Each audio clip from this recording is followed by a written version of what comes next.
Escape.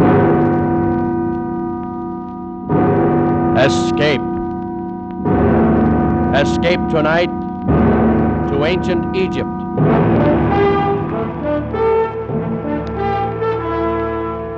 The Columbia Broadcasting System and its affiliated stations presents Escape, a new series of programs of which this, the sixth, is The Ring of Thoth by Sir Arthur Conan Doyle, produced and directed by William N. Robeson.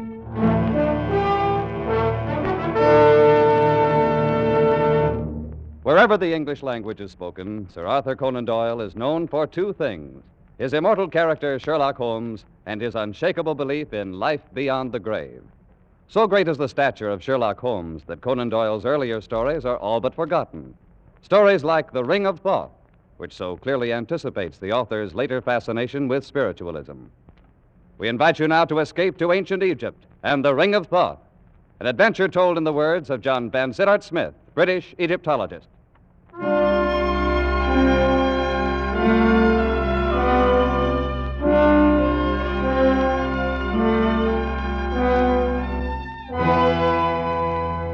I arrived in Paris on the 3:14 express from Dieppe and went immediately to my hotel in the Rue de Lafitte. My actions so far had worked out according to my planned schedule. I slept for exactly 2 hours, got up and dressed, donned a greatcoat, walked down the Avenue de l'Opéra, and entered a side door of the Louvre. Once inside, and amid surroundings entirely familiar to me, I made my way immediately to the Chamber of Egyptian Relics, or more specifically, to the cabinet in that chamber which contained the El Kab collection of papyri. Drawing out the particular roll I wished, I placed it on a nearby table, sat down, began to study it, when I noticed one of the museum attendants who was polishing some brasswork across the room. His face struck me as being curiously Egyptian. On sudden impulse, I decided to cross the room and speak to him. Approaching closer, I was impressed at once by the appearance of his skin. Drawn tautly across temple and cheek, it seemed as glazed and as shiny as varnished parchment, and out of narrowed slits there glowed two green and vitreous eyes, misty with a dry shininess, eyes of a kind never seen in a human head before. I beg your pardon. I need one of the papyri from the Memphis collection. Could you tell me where it is?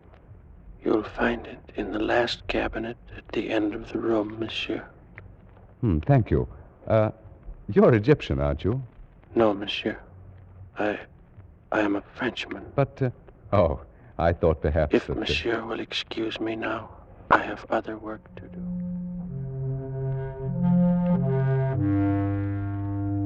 I went back to the table and took up the papyrus I had been studying before.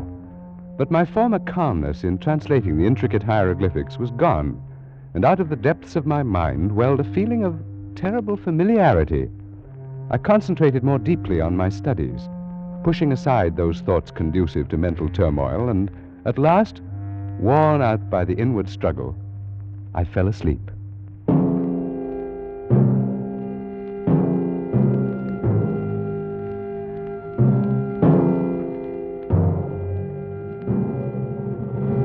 I awoke with a start, not remembering where I was. It was quite dark for a moment. Then gradually my eyes focused on the glints of moonlight reflected from the glass tops of specimen tables, from the shiny varnish of the mummy cases, and I realized with a feeling of sudden dread that I was alone in the Egyptian room of the Museum of the Louvre, locked in for the night.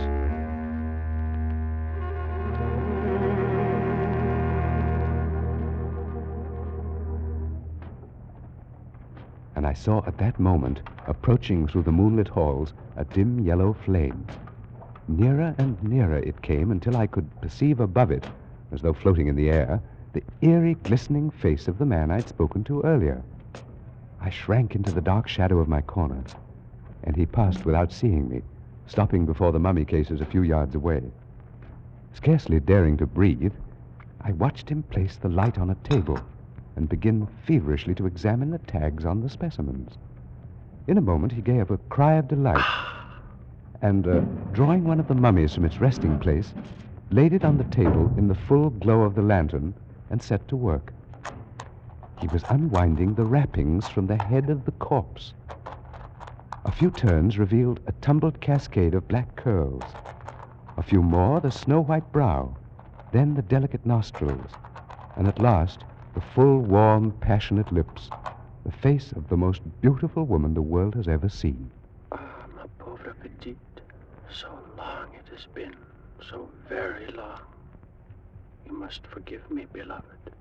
I could hardly believe my eyes. The man was obviously in love with this mummy. After a while, he left the body, turning his attention to one of the glass cases filled with an assortment of rings.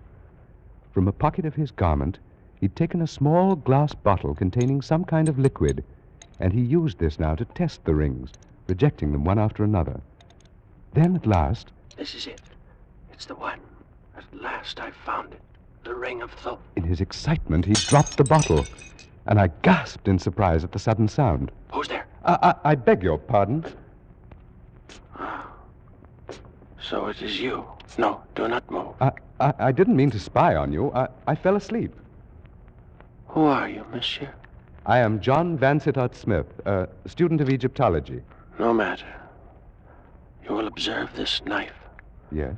Had I discovered you 5 minutes ago, monsieur, I should have slain you without a word. What? As it is now, I have found the ring. But I warn you not to interfere with me in any way. I really haven't the slightest intention of it. After all, I'm only here by accident. Perhaps. I say, you shouldn't have unwrapped that mummy, you know. It's starting to deteriorate already. Oh, my beloved.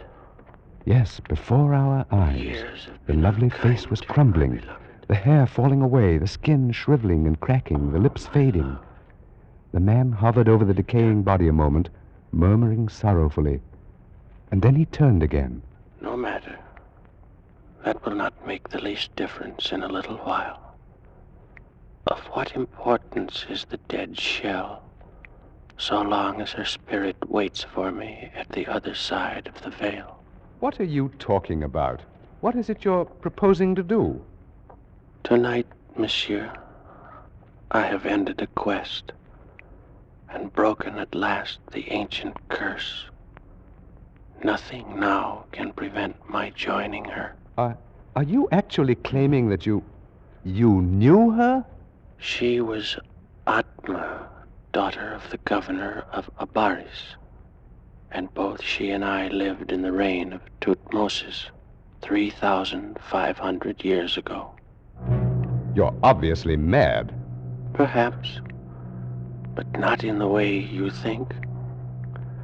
There may be design in this, your coming here. It may be decreed that I should leave some account behind as a warning to other mortals as rash as myself. Very well, then. So be it.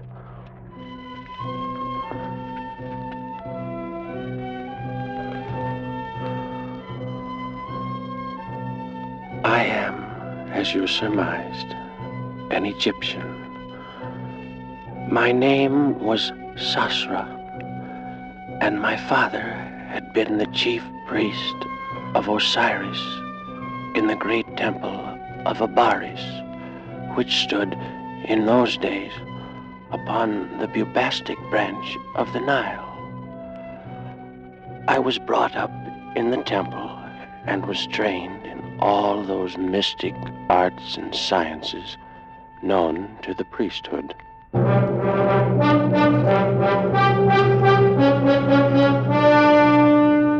Of all the mysteries that I studied, none intrigued me more than the question of life and death.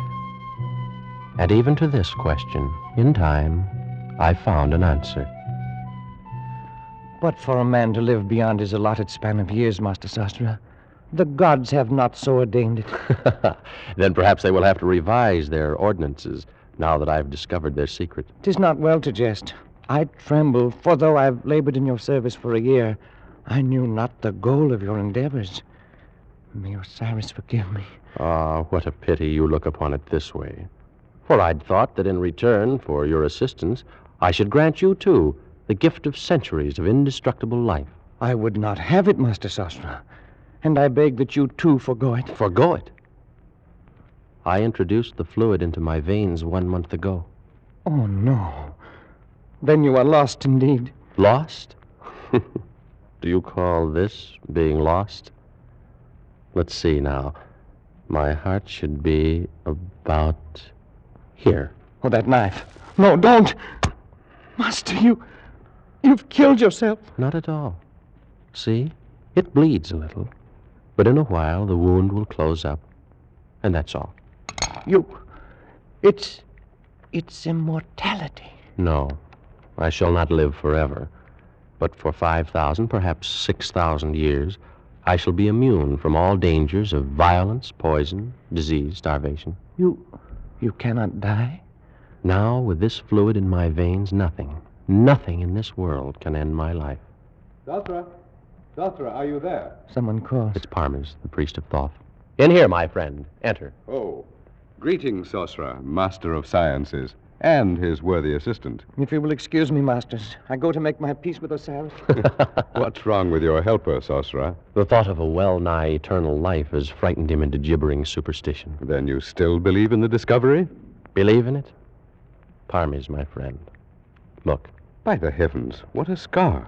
It pierces the heart. It was done only a moment ago with this knife. See? I can put it back in the wound. So. You suffered no ill effects? None whatever. And if I turned the knife in the wound, that would do you no harm? You may try it. I feel nothing. I walked last week in the snake pits by the river, was struck innumerable times. It caused no harm. By the great Anubis. Will you have it then? Out of all Egypt, I have chosen only you, my friend, to share the gift. But the choice is yours. I'd be a fool to refuse, Sosra. I'll have it. And now, what must I do? First, we must open a vein in your wrist, like this. Oh. Then, we drip the elixir slowly into your bloodstream. Steady now. I don't feel anything. There is no sensation. It is done. So simple? There is nothing more?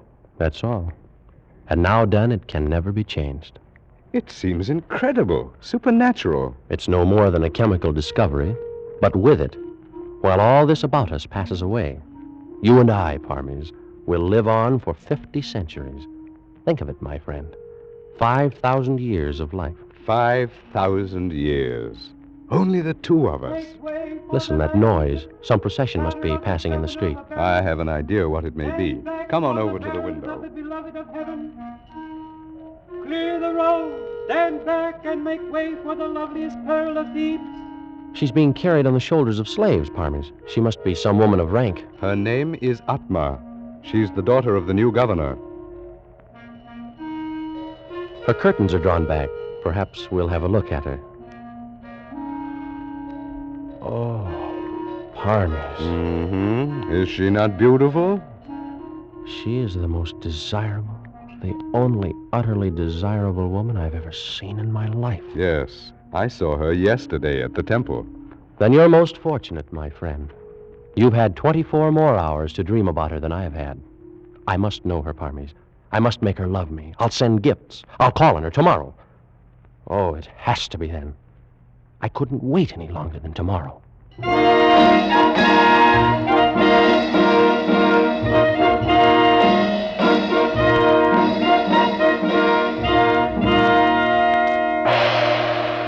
visitor calls upon the beloved of the universe.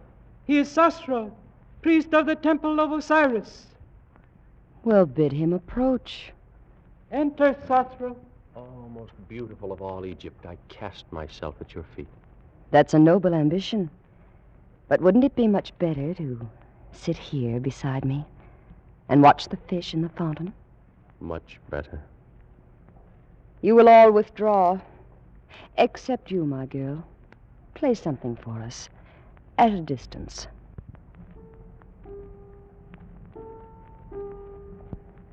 Well, Sasra, for so I understand you're called, am I to deem this an official visit by a master of the temple?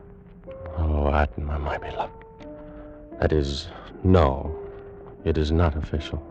Oh? Perhaps then you wish to see my father on personal business of your own. Oh, no. No.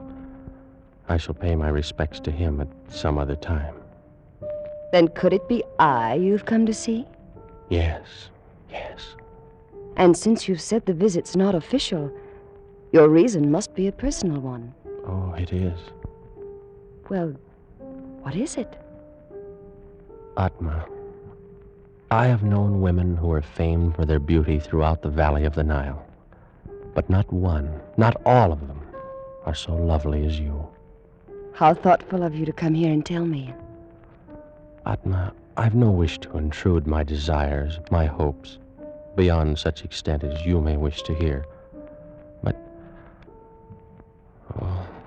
I'm finding this very difficult. Sasra, I've been told that you're a master of science, that you've unlocked the secrets of the universe, learned all the mysteries of nature itself. Your informants have been most generous. Yes, I'm inclined to think so. What? Because you've discovered nothing at all about such a simple thing as a woman's heart. What do you mean?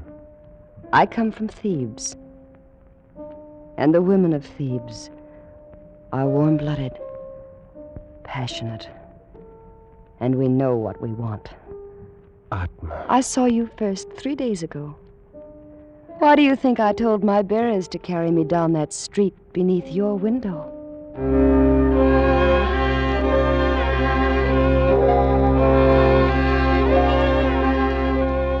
And so, miracle of all miracles, Atma loved me.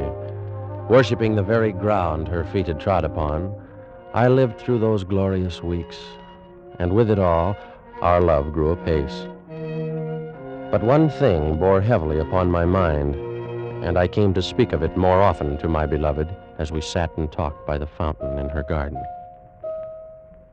Look, Sasra. See how the stars shine from the water? Yes, Atma. More lovely even than their glow in the heavens. Are they very old, the stars? Very old, beloved. As old as time. And they'll go on gleaming there, long years after you and I are gone and forgotten. Atma, my dearest, we've talked of this before, and I know it distresses you to think of it. No, Sasra. Tonight everything is beautiful. We shall not talk of death. Not of death, but of life. They're only counterparts of one another. Oh, if we could only live together, grow old together, and die in the same instant. But how much better to live and love 5,000 years? Will you not do it? Does so long a time seem too great for the love you feel for me? Beloved, no. The time would pass in an instant, and the loss then be no easier borne than now. Then why draw back? Will you not take the elixir now, tonight? I'm afraid, Sasra. We'll anger the gods. We will outlive the gods. They will have their revenge. Whatever occurred, we'd be together. Yes, I've thought of that. Were it not so, I'd not even consider doing it. Then you'll do it. Atma, you'll do it. I need more time, only a little more to assure myself. How much? Tonight, Sasra. Give me tonight. Every hour you live without the elixir is another hazard. All right, then. Tonight. And may Isis herself guard over you until the fluid courses in your veins.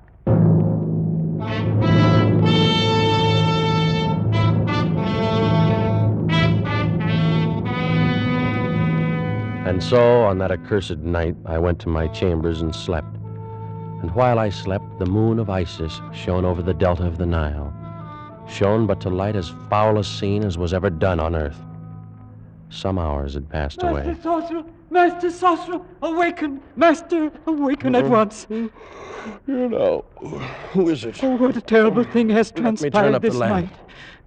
You're one of Atma's slaves. Why do you come here? Oh, Master, Master. What has happened? What's the matter? Speak. It is she, the light of the world. Tell me what has happened to her. Master. Brigands came in the night. She is dead. You lie. You lie. Oh, Sasra, the slave speaks the truth. Parmes, my friend. What foul joke's behind these words of his? It's not a joke. Atma is dead.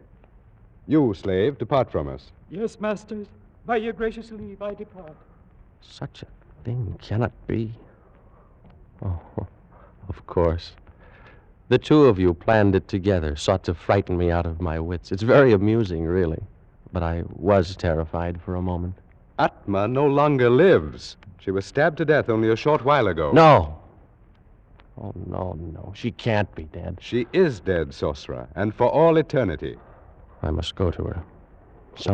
Surely something can be done. I killed her. What is it? What has happened? I killed her. Oh. I struck her through the heart with this very knife. You, Parmes. Why? Because she loved you. Why? And because I loved her. You, my friend. She would not look at me. And for that you would lose her to both of us forever? To both of us, Sosra? I think not. By the living Osiris, give me that knife. That's it. Strike. Again. Here's the heart. Here, strike. Again and again, Sosra. Wait. What foolishness. I cannot kill you. You're wrong, Sosra. You have killed me. Those were grievous blows. But the fluid, that cursed elixir of life, it runs in your veins as well as mine. True. But in mine is also the antidote. You lie. There is no antidote. Yes, day and night. These many weeks I've worked, and I found it. You couldn't have. Is there more of it? Yes, a very little. But you'll never find it. Where is it? Tell me where it is. In the ring, Sosra. In the ring of Thoth. And you'll never find it. I will. I must. Go on. Live. Live your 50 centuries. And every hour of them, think. It was your hand that struck me down. With the same knife that took her from you. Think. While I go to join her. Oh, no. You're not dead. You're not! No! No! No! No!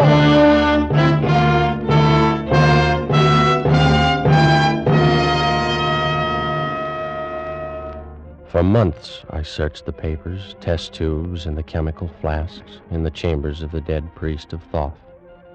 Searched and found nothing. I sifted the sands where he'd walked, questioned his slaves and servants, and learned nothing. Every moment of my life, my terrible and unwanted life, was devoted to an unceasing hunt for the ring of Thoth, and all to no avail. And in time, a horde of barbarians overran the city of Abaris. And the sands of the desert buried forever the last of my hopes.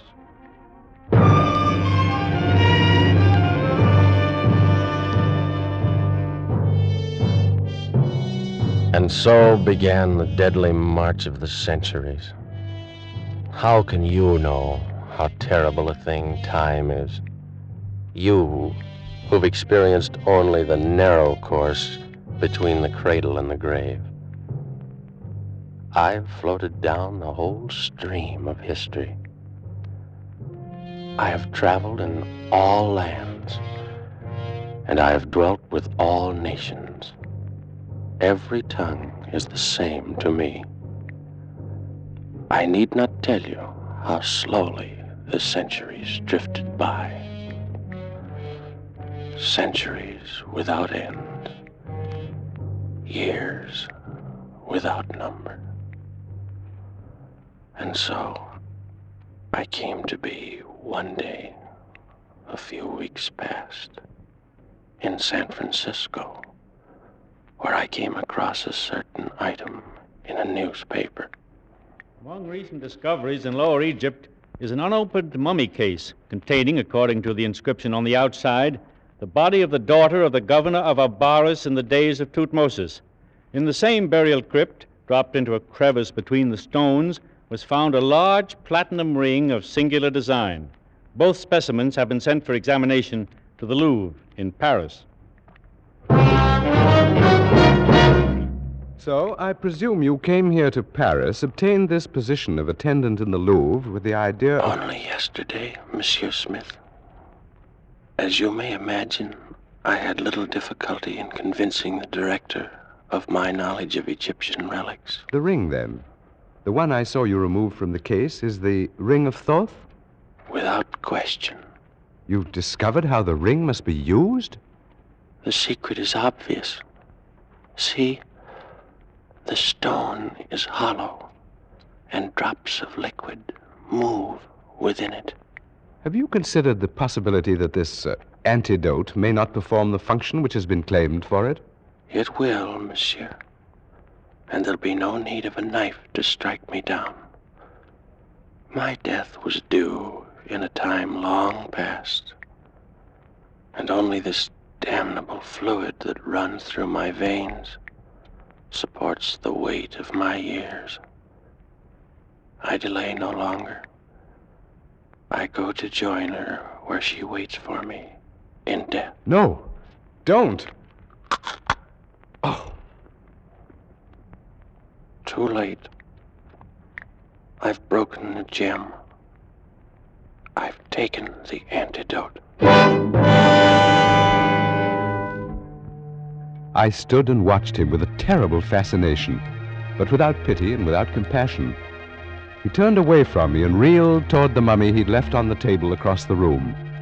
But even as he turned, the parchment skin of his face cracked and shredded. Discolored lips shriveled away from the yellow teeth. The vitreous eyes withered into nubs of formless plasm, and the full weight of his 3,500 years descended on him in an instant. I left that room of death and walked over the marble floors toward the exit, my footsteps echoing through the empty halls, even as they had echoed for so long in the corridors of time. And I wondered as I walked if Sosra knew now what I knew, that the antidote in the ring of Thoth can bring death to the body, but not to the soul. And I wondered in what cloak of flesh his spirit now dwelt, just as I, Parmes, priest of Thoth, had for the last 40 years of my 3,500 dwelt in the body of John Vansittart Smith.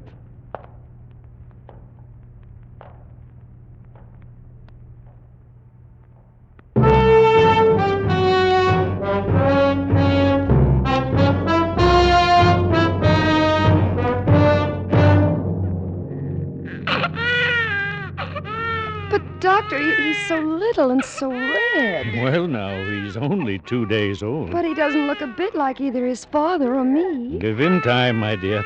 All babies look pretty much alike when they're first born. Well, I don't know. His eyes, or it's silly, of course, but he looks like an Egyptian.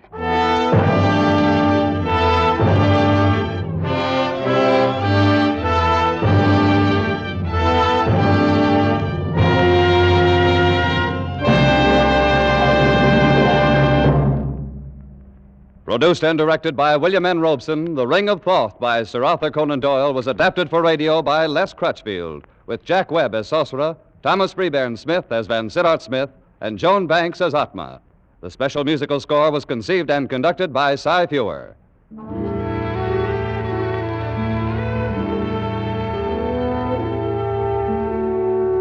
Escape is presented by the Columbia Broadcasting System and its affiliated stations each week at this time. Next week, we invite you to escape to a raft in the South Pacific with John Russell in his unforgettable story of human frailty, The Fourth Man. And so good night until next week at this time, when again it will be time to escape. This is CBS, the Columbia Broadcasting System.